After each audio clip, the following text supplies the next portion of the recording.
Bonjour, alors aujourd'hui on va s'attaquer à un gâteau d'anniversaire sur le thème de Harry Potter. Alors pour la génoise il vous faudra 125 g de farine, 125 g de sucre et 5 œufs entiers. Alors vos 5 œufs entiers dans un grand récipient avec le sucre. Vous allez fouetter jusqu'à ce que ça blanchisse et que ça triple de volume.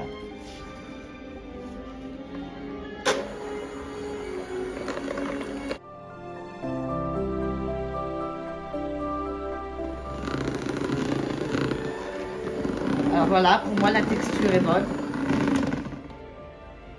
Ça fait un filet. C'est quoi?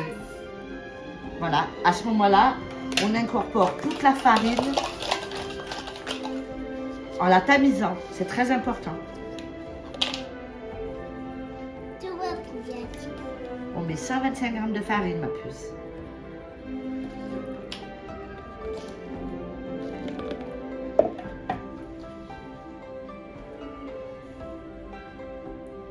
Où c'est ta petit bout? Et là, Ah, c'est la pâte à yaourt. c'est à la maryse que vous allez doucement incorporer votre farine.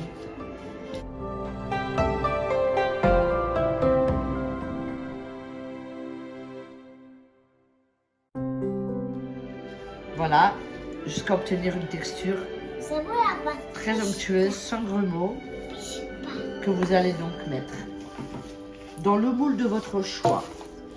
Alors, moi j'ai opté pour un grand, donc la cuisson, elle sera d'à peu près une quinzaine de minutes à 180 degrés. Si vous optez pour quelque chose de diamètre plus petit et plus haut, ça sera plutôt 25 minutes à 180 degrés. Ça, c'est en fonction du moule et aussi bien entendu de votre four.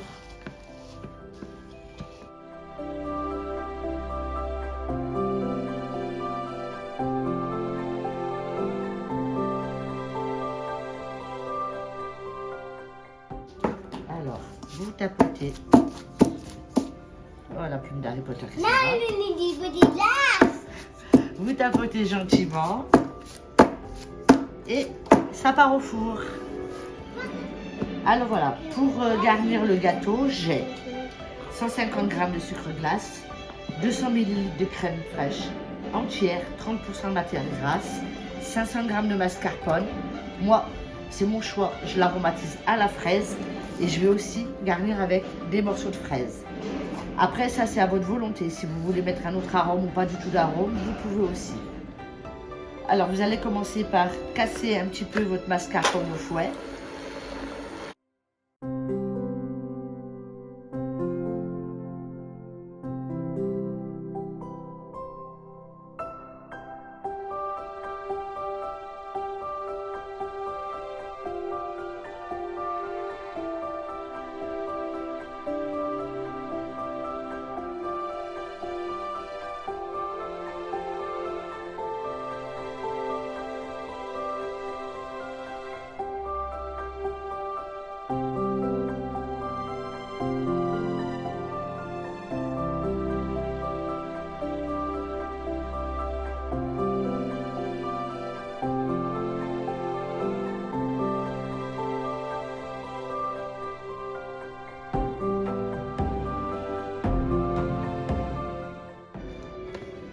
Voilà, pour moi, elle a bien pris.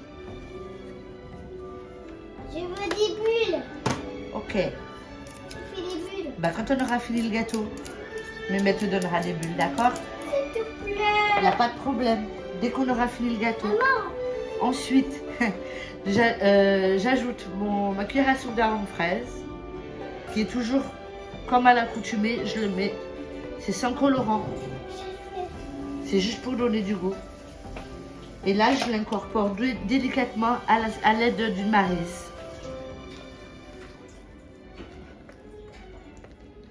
Voilà.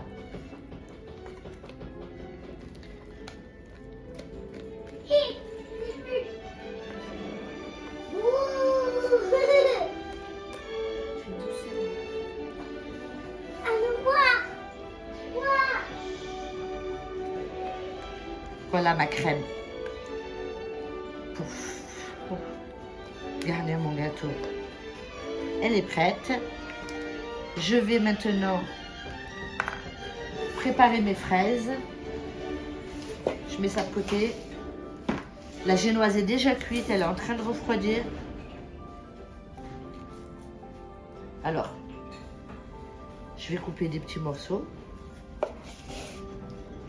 que j'incorporerai au moment du garnissage à ma crème. Là, il n'y a pas de quantité requise, c'est en fonction de si vous aimez plus ou moins de fruits. Nous, on est gourmands, on aime les fraises et en plus, elles sont bonnes. Alors voilà, c'était un petit peu catastrophique. Regarde. Tiens. On a réussi quand même à la découper tant bien que mal sans qu'elle se casse, mais c'est très très fin puisque j'ai opté pour un moule très très grand. Donc finalement les quantités, si vous voulez un gâteau plus épais avec un moule grand, il faudra les doubler pour la génoise. Donc je mets la partie du dessus de côté et je vais venir donc mettre ma crème. Alors il va falloir faire très attention.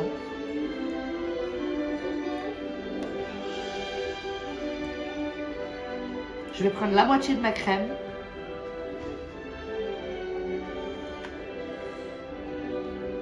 Voilà. Et je vais essayer, sans me casser, de recouvrir mon disque.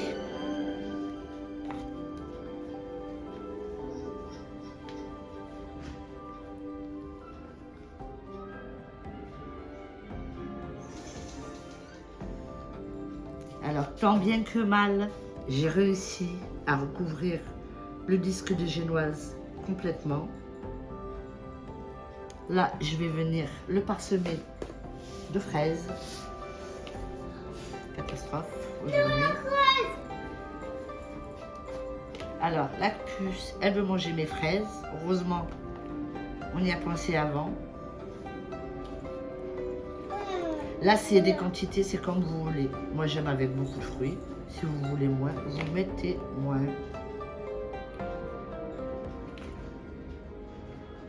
Voilà. Et après, vous venez mettre le reste de la crème par-dessus. Là, c'est encore opération Koh-Lanta. Parce que c'est une crème qui est très épaisse quand même. Voilà, on va laisser comme ça. On va pas s'aventurer à plus.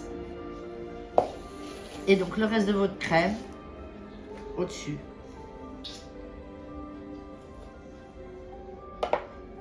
Cata.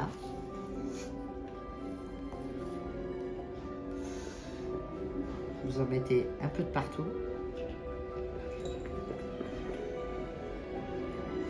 Pour pouvoir après recouvrir vos fraises.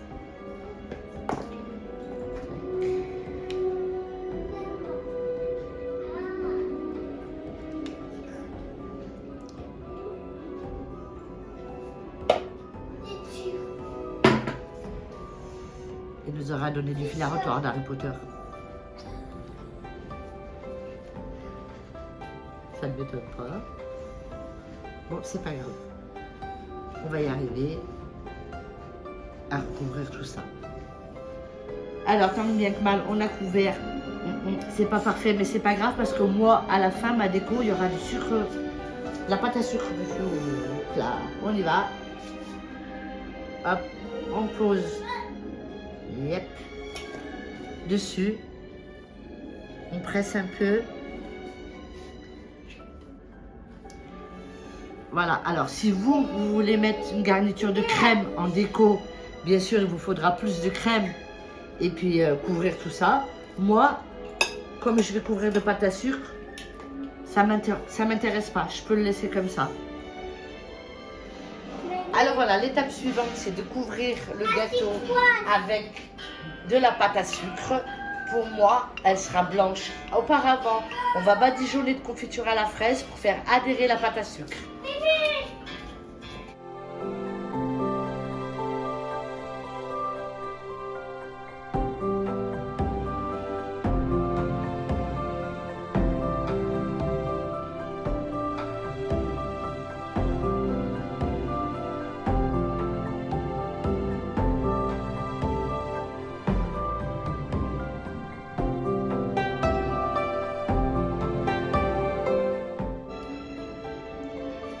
Alors cette fois-ci, on a opté pour un rouleau de pâte à sucre blanche déjà étalé.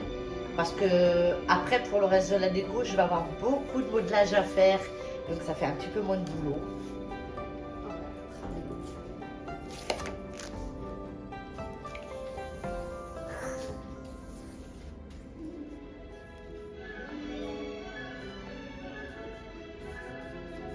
La pro de la pâte à sucre. Dans la famille, précisément. Oui. Il y en a Moi, c'est mi- plutôt crème et déco crème. Toi, c'est plutôt pâte à sucre. Il y en a meilleur que moi, quand même. Non, dans la famille, non. Oui, dans ça, je parle. Je précise les familles.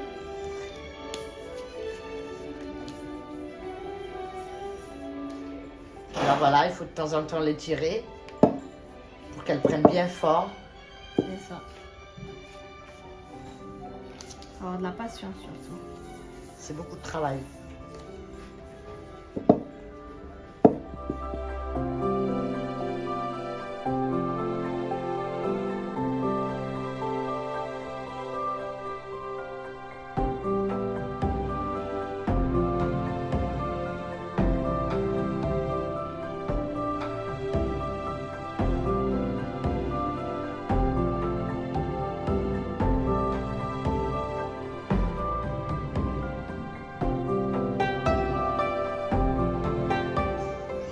Voilà, alors la pâte à sucre est lissée, elle est bien installée et on se retrouve plus tard pour le reste de la déco.